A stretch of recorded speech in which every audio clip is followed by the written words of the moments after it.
So, good morning, grade 9 students, my dear students. So, for today's class, before we formally start our session and our activities, let us all have our prayer.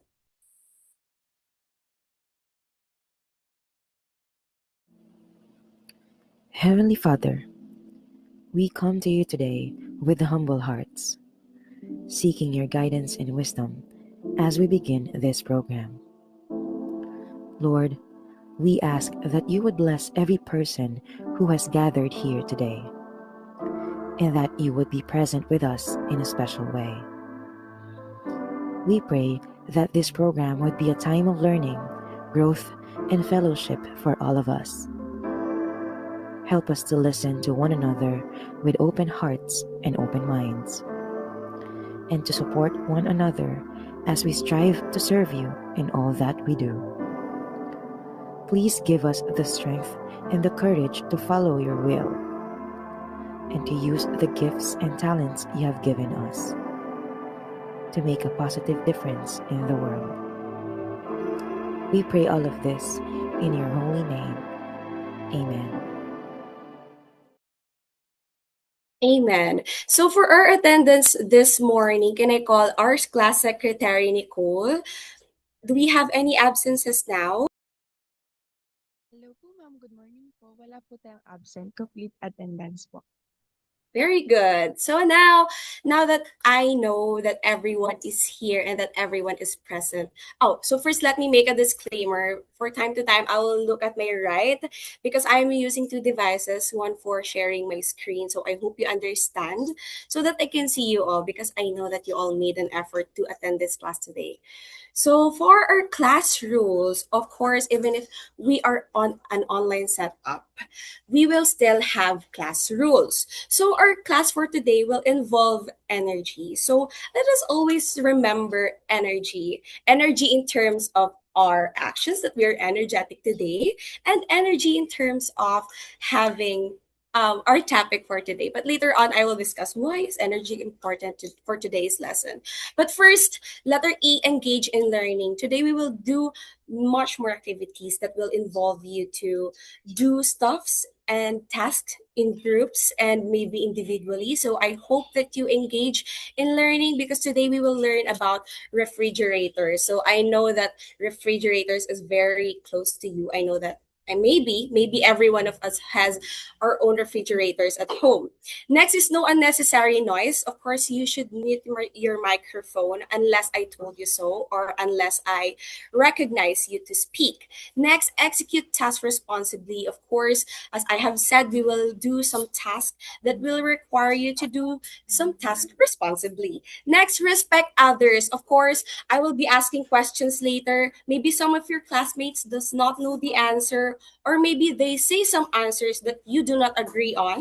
Of course, it is important that we still respect each other. Do we get that? Next, G, give your best effort. So today, I know that everyone, maybe someone here in our class today is still sleepy because we are on an online setup, but still give your best effort to stay awake because I'll also do my best to keep you stay awake by our activities and our lesson for today. Lastly, for the Y, yield positive participation. So I would like to highlight the positive word. Of course, we do not promote negativity in this class. All right. So do you get our class rules? If you agree and you get our class rules, can you comment energy in our chat box? I hope my students are energetic today, just like our class rules. All right, I can see your comments. Now, let us proceed with the first activity. So, our first activity is entitled Cool or Not. So, since our topic involves refrigerators, now I will present pictures of selected parts of electrical and mechanical refrigeration systems. So, you will see some pictures later. I'm sure you are familiar with this game once you see me share my screen. Next is you will just match identical pictures until all the pictures have found their match. So allow me to share my screen for you to see for a while.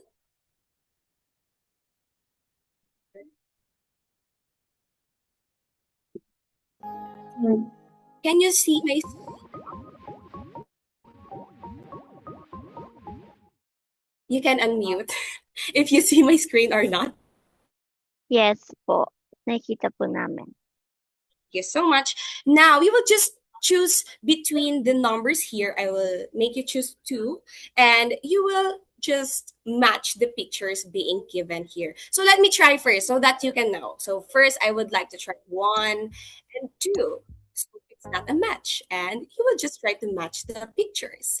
So can I call Erwin to try? Which number? For me po, number 5 and 8 po.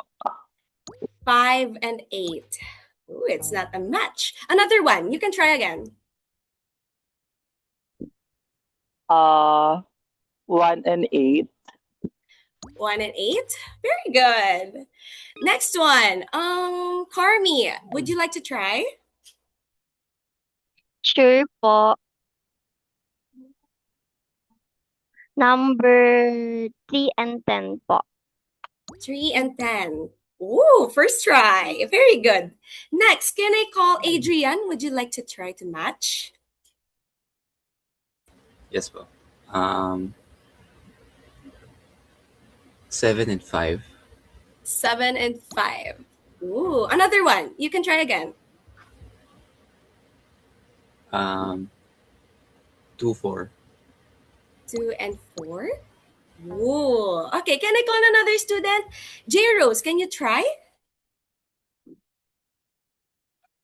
4 and 5 po. 4 and 5. Ooh, very good. Next, can I call first Jericho? Would you like to try? Sure po, 6 and 9 po. 6 and 9. Ooh, another one. Another one. 6, 7 po. 6, 7. Ooh. Okay, I would like to go back to Adrian. Would you like to try again? Yes po. 7 and 9. 7 and 9. Very good. So that makes the last pair. Let's see which is the last pair. So thermostat. Okay, very good class for identifying the parts and their matches. So I would like to ask Carmi, which of the pictures made you like familiar with it or were easier for you to remember? Carmi? Actually po, hindi ko siya masyadong natandaan po yung parts. But were you able to identify the pictures, right? Yes po. Maybe because it's because of the picture that you were able to find the match, right? How about Yes you, po. Nicole? Which pictures were easiest for you to remember? The first picture that was easiest to remember po, teacher, is yung thermostat po. But to be honest Thermostat. that's very familiar po, pero hindi ko po alam kung saan siya ginagamit. Thank you po. It's okay. You don't have to know it now. Later on, I will discuss what are the functions of the parts that you have seen earlier. So, how did this activity help you get familiar with different refrigerator parts? Would you like to answer, J. Rose? Can you please po repeat the question po? Thank you. Okay, so how did this activity made you familiar with the refrigerator parts that were shown in the pictures? Siguro po ito po yung ginagamit natin with mechanical and electrical, and I would like to know more about it po later sa discussion. Yes, you're right. We will learn about it later on. And you are correct. It will involve mechanical and electrical components, just as I have said earlier. So now the fun doesn't end here because we will have another activity for you. Are you ready? Can I have heart reacts out there if you're ready for our next activity? Okay, thank you very much. For our next activity, here. So you will be divided into 3 groups. Each group will be given a refrigerator problem scenario card, and these cards are different from each other. Each group will have different cards, will have different scenarios. So the group will analyze the scenario card given and answer the guide questions. So later I will flash the guide questions that you will need for this activity. All you need to do is to read the scenarios, analyze the scenarios, try to answer the guide questions that I will show you. Do we get it? Do you have any questions on our activity? So here is our guide questions. You can take a screenshot, but I will send this on our class group chat for you to be guided still.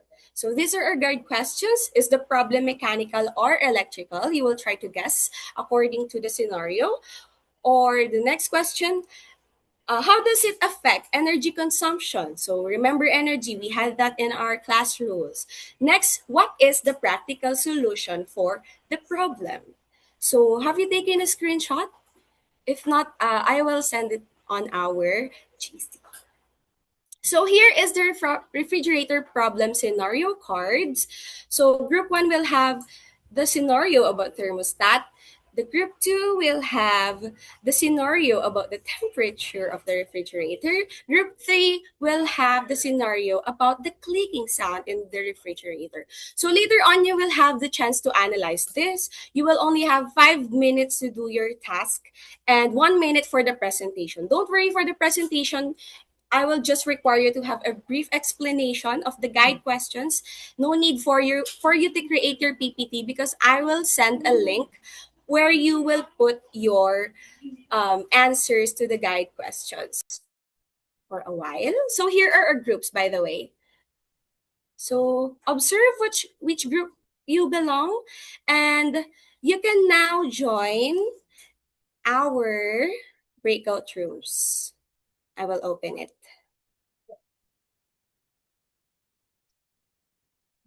So can you see the breakout rooms?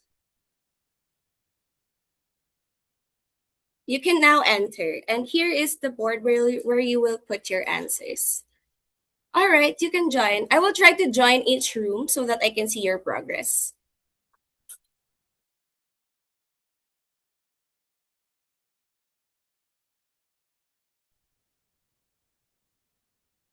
Just raise your hand if you encounter any difficulties in joining the room. I will help you.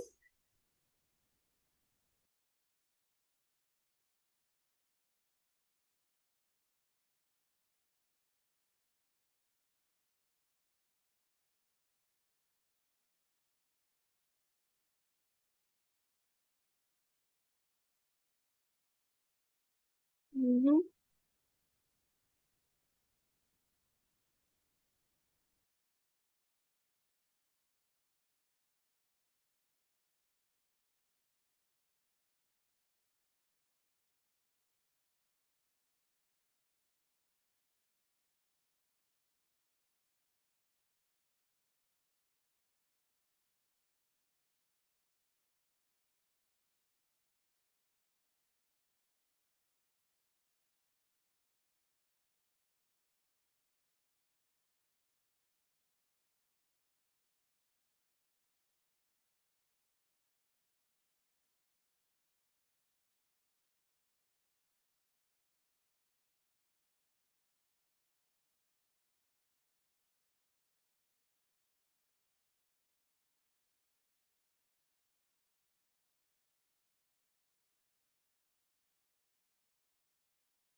All right. Is everybody here?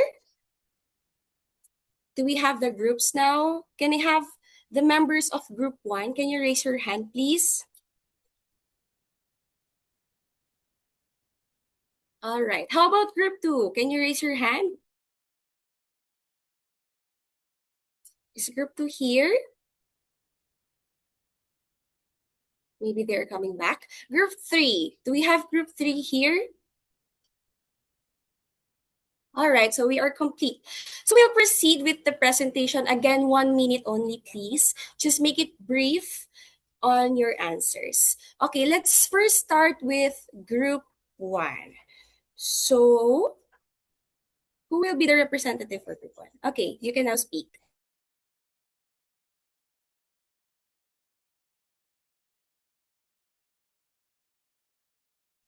Hello po. Group 1 na po ba? Yes, group 1.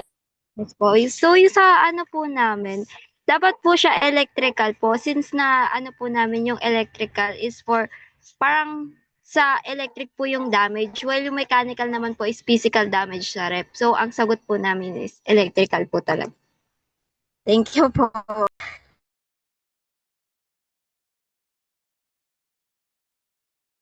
You can answer all the guide questions at once. So, your Hello. answer for the second? Okay. Ano po, hinati po namin siya sa group namin yung magsasagot po. Yun po. Thank you po. Okay, who will answer the second question?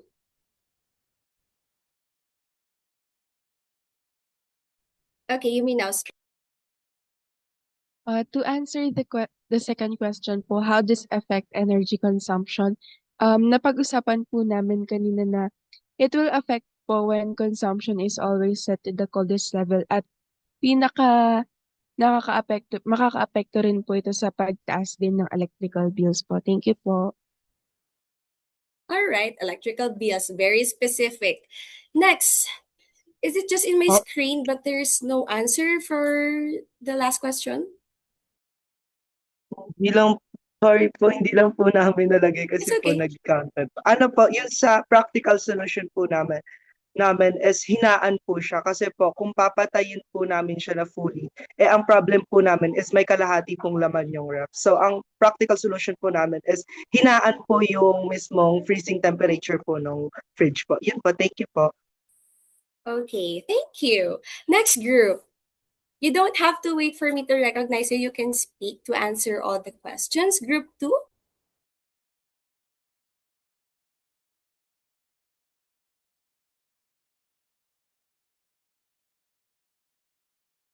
Is there any representative from group 2? We'll go back to them. Group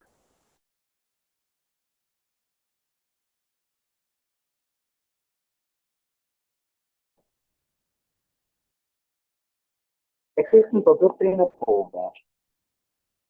Yes, group 3 muna. Sige. So, kung may amin pong problem, the refrigerator sometimes makes a clicking sound and struggles to start. The relay is suspected to be faulty, but the appliance is still plugged in and used daily. So, number 1 po, is the problem mechanical or electrical? Ano po, napunta po kami sa desisyon na mechanical po yung problema. Gawa po nung clicking sound po sa refrigerator. Although posible pa rin po siyang electrical, kaya kinoconsider pa rin po namin siya kasi po, binanggit po dito, magdamag po siya nakasaksak. So, posible pong isa po yun sa cause kung bakit po may clicking sound po dun sa machine. Kasi po, magdamag po siya nakasaksak kahit medyo faulty po yung machine. So, ano po, yung po. So, parang nag-interconnect po yung dalawa po. So, pero mainly mechanical po yung problema. Gawa po ng Okay. So for the next question. So, good morning, everyone. For the second question, how does it affect energy consumption? We answered it that the consumed energy will become wasted because of faulty parts po. And for the third question po, for Adrian. And para po maayos po ang faulty parts and hindi po magkaroon ng wasted energy, the solution here is to unplug and ask the mechanical or the electrical professionals for it to fix it po. All right.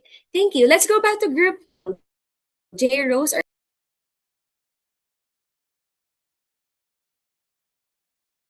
Rinig po ako. Yes. Ayun. So, our answer po is mechanical since nag-exert na too much coldness yung left about dun po sa question or sa problem. And then, for the question number 2 po, how does it affect energy consumption? Since po, sobrang init daw po ng mga food na nilalagay doon sa refrigerator, nag-exert po ng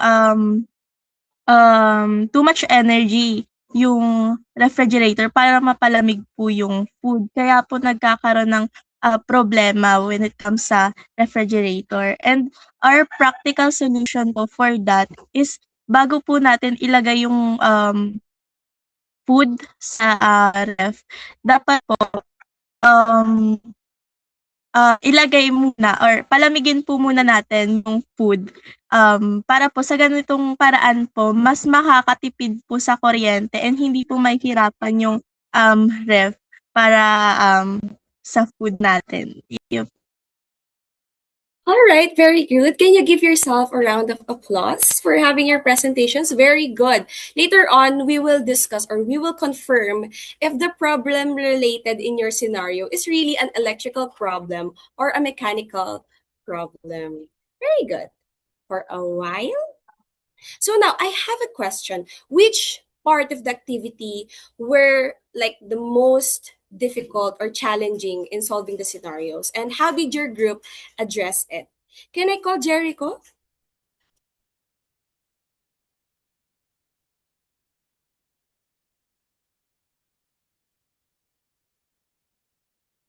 Oh, Kim is raising his hand.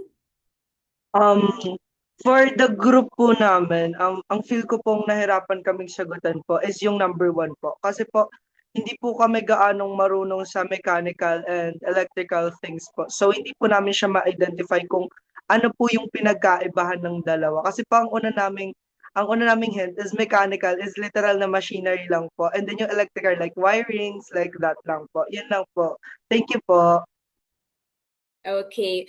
I think all of you can agree that this was the challenging part. Am I right? Did you find it challenging to identify whether it is electrical or mechanical? It's okay. We're not mechanicos here. We're not like Sanya Lopez, who's an Asian mechanico, right? So later on, we will discuss. Maybe you can become close to her. Right? Okay. So identifying whether it is mechanical or electrical was challenging for you. So which of the component was most mentioned in the scenarios or appeared more often in the scenarios? Mechanical or electrical? Do you have any guess which was the most one who appeared? Is it mechanical or electrical? Any guess?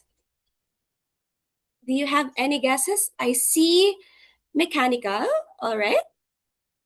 Mechanical. Later on, you will find out whether the part that was assigned to you was a mechanical component or an electrical component. So majority said mechanical. All right. So yeah, okay, mechanical component. So what do you think can happen if scenarios like this or problems like this were ignored? What do you think would happen if you ignore it? Just take it for example that you experience those scenarios. Nicole? Hello po ma'am, good morning po. For me po kapag hindi po natin pinagtuunan ng pansin yung mga ganitong parts po is madali po masisira yung ref po natin at parang hindi din po siya practical since mahal din po kasi yun. Tas dapat alagaan din po natin, alagaan din po natin and then always remember na to take care of it po. Alright, ang dami niyang nilista. Masisira ang ref, mahal ang ref, aalagaan ang ref, and we take care of our ref. So you're very correct with that. Do we have another answer, Almoneda? Bukod po dun sa sinabi po ni Maxi is yung tataas din po yung bill po natin sa kuryente, lalo na po alam po natin na mataas po mag-consume yung trip, lalo na po pag ang problem is electrical po. Yan po. Thank you po. All right, you are correct with that, no? Tataas ang bill ng kuryente and your mom will scold you. Sasabihin, dami-dami ginagastos, masyado akong magastos, di ba? So, yeah, you're right. The consume of your ref will rise or increase when you ignore these kinds of problems. So, when a person properly uses and maintains the appliances to reduce energy waste rather, and to protect the nature, what value do you think is being practiced here? Do you have any guess what value do we practice when we take care or we are mindful of the properly use of our appliances? What value do we think is being practiced here? So we can see all of you are thinking. Do you have any guesses? Jelin, do you have any guesses? Okay, let's call Nicole first. Nicole, did you raise your hand? Yes po, teacher. So, bali ano po, di ko po sure kung tama po yung nasa isip ko, pero It's okay. yung value of doing right po. Kasi tama naman po lahat ng nilist namin para mapangalagaan po yung ref po namin. All right, you're correct. Doing right. Next, Carmi, do you have any guesses which value is being practiced here? Yes po, being a responsible citizen po and practical din po. Since na-mention po kanina na aside po na nawi-waste po yung energy, yung money, and nakaka-apekto rin po ito sa ating environment. Pag po naging responsible po tayo, makaka-help po yun para po ma-lessen po yung bad effects po nun. Our environment. All right. So you mentioned responsible citizen. So you mentioned also about it affects our environment. So when it affects our environment, what value do you think should we practice when we take care of our appliances? So it involves our environment. So which value do you think we should practice? I can see some hands earlier, but now it's gone. Don't be afraid to answer, okay? Do we have any guesses which value that involves our environment as mentioned by Maxi? J. Rose, do you have any guesses? None po as of now. Nasagot po ni Carmi kanina, being responsible. Yeah, being responsible. So again, when we think of environment, as mentioned by Carmi, it affects our environment. So when we use our appliances and to reduce energy waste, to protect our nature, so which value do you think should we practice? Or what value are we practicing when we are mindful of the environment? Jericho? For me po, since kailangan po natin tawag po dito, tawag dito.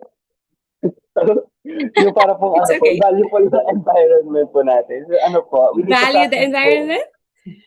we need to practice discipline po and be a responsible citizen nga po. Kasi nga po, discipline na naman po yung pinakakailangan po natin and being mindful po with our actions po kung ano po yung naapektuhan nito at yung mga naapektuhan sa environment nga po. So, we need to be mindful po with our actions po and maging disiplina po sa pag-aalaga po ng ating mga appliances. Especially po, ang ref po ay isa po sa pinaka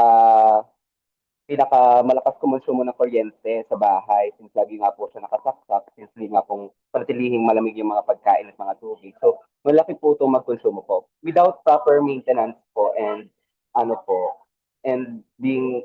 not being a responsible and disciplined user, possible po na magkaroon ng mataas na risk na mapunta po tayo sa danger zone kung saan na posible pong masira po ito at makapahamak po hindi lang po sa bahay lang po, but siyempre po makakadami nga po tayo sa environment nga po kasi po tumuputa ng kuryente. Yes, we risk our environment with that. I see some answer here, environmental value. So, what are you showing to the environment when you do all of those? When you are disciplined, you respect and you value, just as you mentioned, no? What are you showing to the environment, or what are you doing to the environment when you do all of those actions? Erwin? I think po, that value po is being environmental stewardship po. Kasi parang ang dami po nating ginagawa kahit iisa lang naman po yung context. Like, minamanage po natin siya, pinaprotektahan po natin, pati po parang mas nagiging conscious po tayo sa mga ginagawa natin. Yun lang po, thank you po. All right, we can become environmental stewards. As mentioned by Almoneda, sinisave po natin yung environment. What do you show the environment? Rather than being a steward, what do you show to the environment rather than saving it? Adrian, would you like to try? Love? Ayan, pinapakita po na meron tayong pinapakitang kahalagahan sa kalikasan natin, and when it comes to energy consumption po, we are most reliant to oil. So fossil fuels are fossil fuels will be released in our air, in our atmosphere rather. So magkakaroon siya ng effect sa kalikasan natin and also to us po. So, very good. That's a good answer. Adrian, what is kahalagahan sa kalikasan in English? Just as you mentioned, because you mentioned earlier, kahalagahan sa kalikasan. What is the English of that?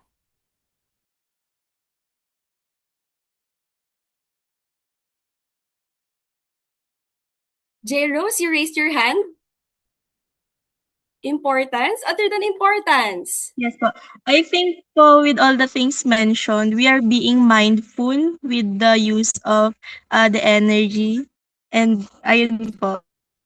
Other than mindful, you are getting near it. Mindful of the environment. Other than being mindful of the environment, what do you show about the environment?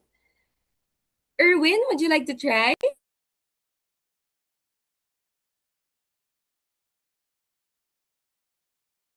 When you are mindful of the environment, what do you do when you are mindful of the environment? Adrian, would you like to try? Yes, we show its worthiness po. Worthiness? More than that.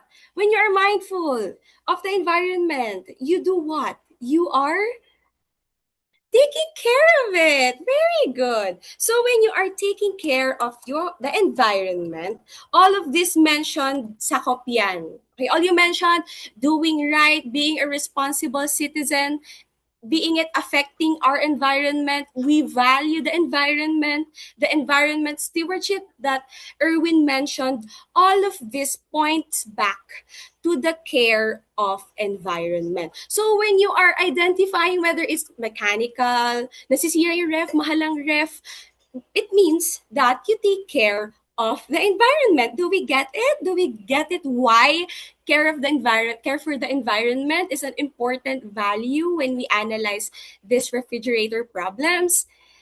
All right. Can I see your heart react? I see na mawis ang mga estudyante ko. We're trying to find the value, and very good for identifying the value. All right. So now it is time to discuss the refrigerator systems. Wow, yay daw, sabi ni Nicole. I can see the fulfillment in you guys. So very good. So now we'll discuss residential refrigeration. So I know all of you are familiar with ref because I know who here does not have ref in their homes. So that I can know if you can relate to it or not. I can see all of us have, no? So first, I will show you a video that involves a ref. So I will ask you, what do you think the ref plays here in this movie?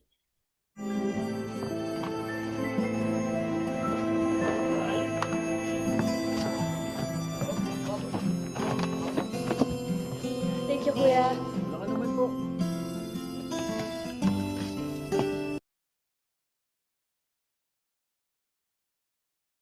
All right. Does anyone know this movie? I think you all know this because this was the It movie before 2018, right? Kim, what is the next scene here? What did happen here? Sorry po, ma'am, hindi po ako familiar sa I think Katnill po. aware. It's okay. Who here is aware of the scene here? None? All right. So I will just spoil you because I know that we are limited with time. So here, this character, Catherine, discovers a letter below the refrigerator. So as you can see here, there is a cameo of our ref. So the part here, that is a compressor. So maybe this is a sign for you to check your refrigerators. Maybe there is a letter below it that you need to check. Maybe there's a missing letter, or you just need to check your ref in general, right? All right. So our objectives, yes, The House of Us, that's the title. If you want to watch it, go watch it after our class, maybe. So you will be proud that you know that is a ref. That is the part of a ref, right? So our objectives for this afternoon or morning rather is for you to differentiate the mechanical and electrical components of a residential refrigeration systems. So earlier I asked you to differentiate, but this time you have to be mindful of the difference between those two components. Next, you choose environmental care, as we mentioned earlier, to promote sustainability. And also, you will demonstrate the main parts of a residential refrigeration system using a diagram or an actual model. So I know you're all familiar with refs, and let us all proceed with the mechanical components. So the mechanical components, as you can see in your screen, these are the parts that do the actual cooling. Because when we say a ref, it does just not create not create cold. Okay, that's a usual misconception we have when we mention ref, that it creates cold, which is why it's called inside. No, what it does is tinatanggal niya yung init inside the refrigerator and transfers it outside. So that's what a ref does. So the mechanical components, these are the parts that does the actual cooling. So these parts are responsible for the actual movement of refrigerant and the transfer of heat. So the first part we have is the compressor. So the big yellow pot there that looks like a pressure cooker, that's a compressor. So this is like the heart of the refrigerator. So it pushes and circulates the refrigerant. So we can correlate it to a heart because our heart pumps the blood, right? The compressor, it pumps and compresses the refrigerant for it to transfer across the system. It makes the refrigerant high pressure and high temperature for it to move. Teacher, Teacher, all right, you're teacher, may recognized, question po Casey. ako.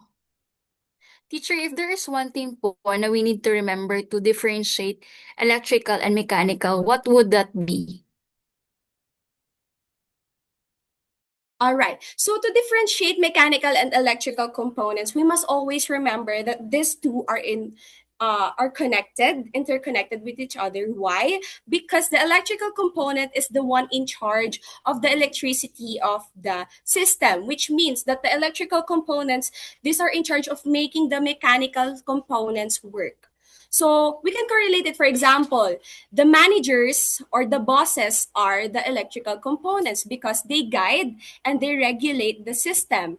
Meanwhile, the mechanical components, these are the components which is the actual workers. So kung ang manager ang electrical components, ang workers naman ay yung mechanical components. So dependent ang mechanical system to the electrical system. And dependent din ang pag-function ng ref natin to the mechanical system because it does the actual cooling. So did I answer your question, Teacher Casey? Yes po, thank you po, teacher. All right, thank you.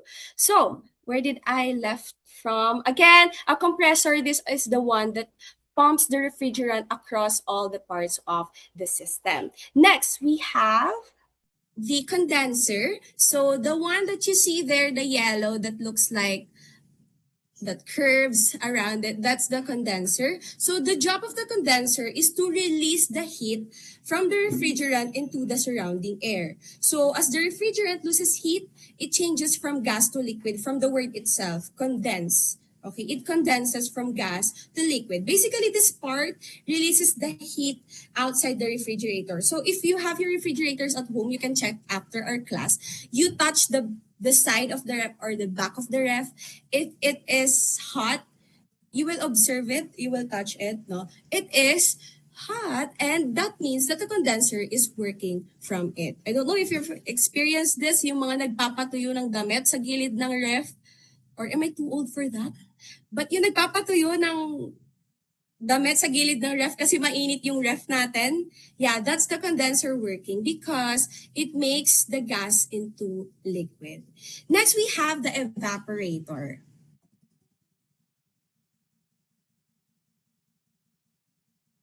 Evaporator. So, this is where the cooling Teacher, pansinin mo po ako. May tanong Ay, po sige ako. po. Gyro. Teacher, ano po ibig sabihin na to, teacher? Yung energy The recording efficient has or stopped. yung inverter na ref po? Again, sorry? Ano pong ibig sabihin ng energy efficient or yung inverter na ref po? Kasi di ba po minsan may nakikita po tayong ganun. Yes. The inverter refs are the refs na medyo high-graded na. Mas mahal siya when you compare it to traditional ref. Why? Because the temperature in those kind of ref is energy efficient because it controls the temperature inside. Other refs, yung previous refs natin, maybe kung luma yung ref ninyo sa bahay, yung pag-control ng temperature nito is minsan manually mo pag ginagawa. But when you have an inverter ref, manually or hindi siya manually, directly niya na kinokontrol yung temperature inside your ref, which is why nagiging energy efficient siya. So nakakapag-save din siya ng electricity at the same time. So mas mahal siya kasi yung parts na ginagamit dun sa mga sa ref na yon is high-graded na kasi automatic na siya compared sa mga ref natin na luma. Did I answer your question? Yes po, teacher. Thank you po. All right, thank you. So for the next part, I'm sorry, my presentation was disconnected for a while.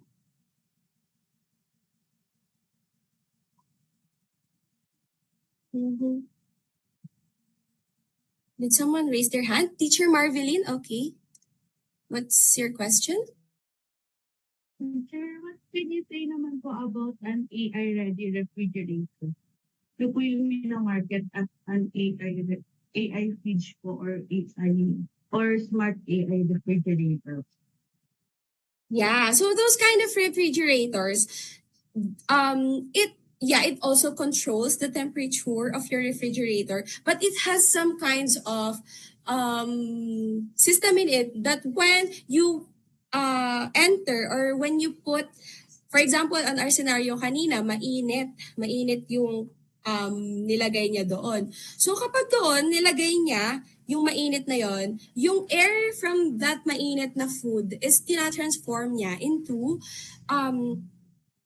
cold also, na hindi na mako-compromise yung temperature inside and yung airflow ng ref natin. So meron din mga AI ref na kapag sinabihan mo na lower the temperature, automatic naglo-lower the temperature siya. Or pag, for example, ang daming laman ng ref mo, mayaman kayo, ganyan. Ibig sabihin, overloaded yung ref nyo, yung airflow niya is mako-compromise. Kapag ganun yung ref nyo, AI ref, Thank you. Okay po. All right, maraming salamat for the demo teaching. We're now ready to listen to our guest evaluators. We start now. Shanice will do the time management. Thank you.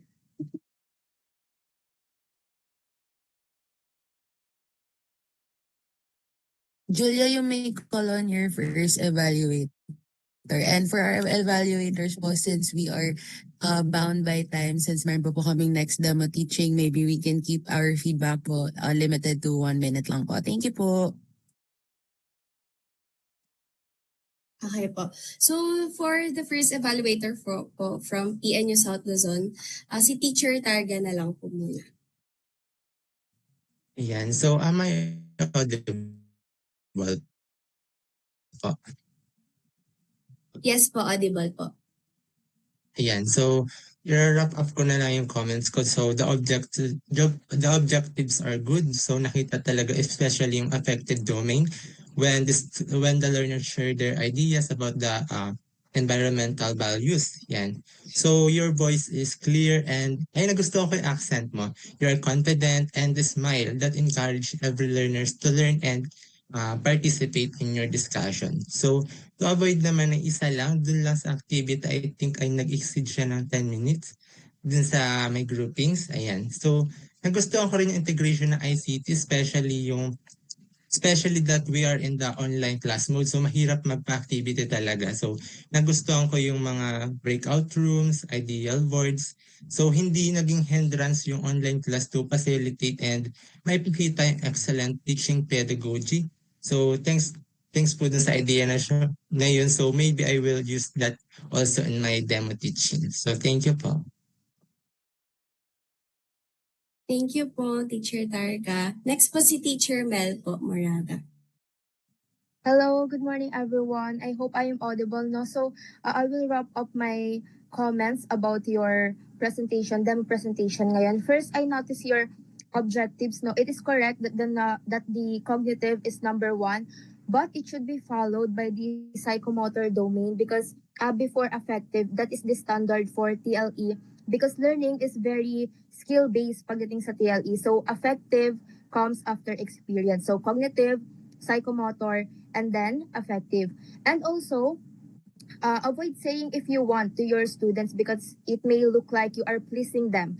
You have your standards and it must be followed. And it is important that you manage your time effectively because in reality, classes in secondary only take 45 to 60 minutes. So although class activities are very engaging, it is also important that you finish your discussion on time. And for positive, continue being energetic from the beginning of the lesson up until to the end of your class. Now, that is very important to capture the attention of your students. And also, continue giving side comments when your student answered in class because it shows that you appreciate and you notice their participation. Thank you so much and congratulations po, Teacher Julia. Thank you po, Teacher Mel. Si Teacher Calvin po, kanina po nandito siya, but as of now, na-leave po ata siya. Okay, sige. Nagpapasalamat po kami sa ating mga evaluators na nandito. No? Thank you, sir. Yung unang evaluator natin, all praises. Marami siya nagustuhan na mga new elements na ipinasok ng teachers. Especially very challenging when we do an online class. But yet nakita niya yun. Something to celebrate na maganda yung mga strategies at gumamit ng ibang apps maybe or tools to engage our students. Thank you for pointing that out, sir. And kay Ma'am naman, may natutunan po kami na bago sa inyo kasi nga iba ang discipline, kakaiba yung discipline. So sa inyo po pala ay cognitive, then psychomotor, and then the affective. Tama, Mama, na po? Kasi syempre yun yung feature talaga ng inyong LP. That's how you do your LP, Mama, no? Tama po ba? Ganun yung domain arrangement? Yes po, ma'am. For TLE lang naman po kasi skill-based po siya. So, mauuna po yung performance before yung emotions po ng students. Okay. So, I don't know why our demo teacher or yung mga nasa TLE ay hindi nakita yon no? Kasi they were like looking for a template na sa TLE, no? So, I don't know kung iba-iba po yun, but thank you for pointing that out, Grace, at saka sa marami pang tips. May konti na lang din po yung time ko dito pero magpapahapyaw lang din po ako, no? But I will still continue.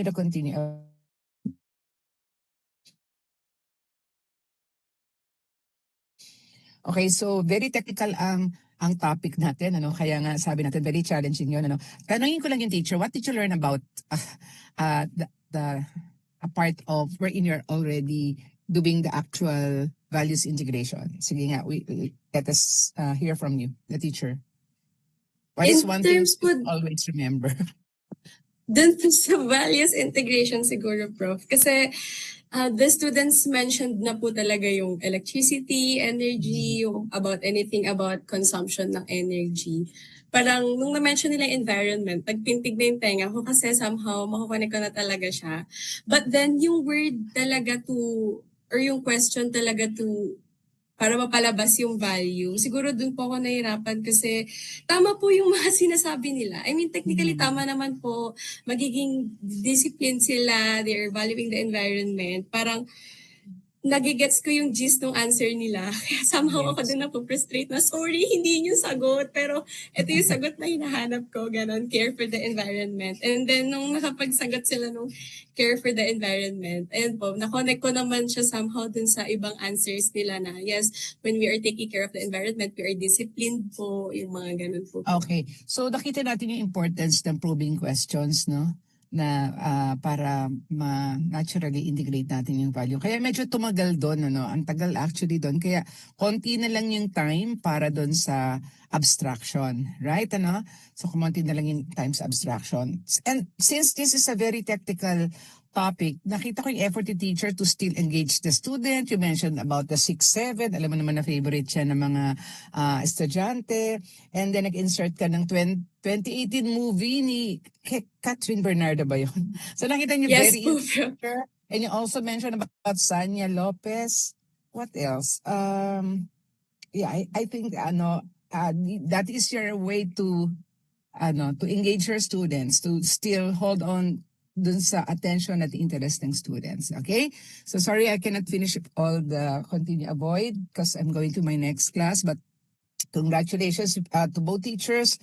We enjoyed the session with you. And salamat ng marami sa ating mga participants na hindi napagod magbigay ng answers sa ating guro. Ano?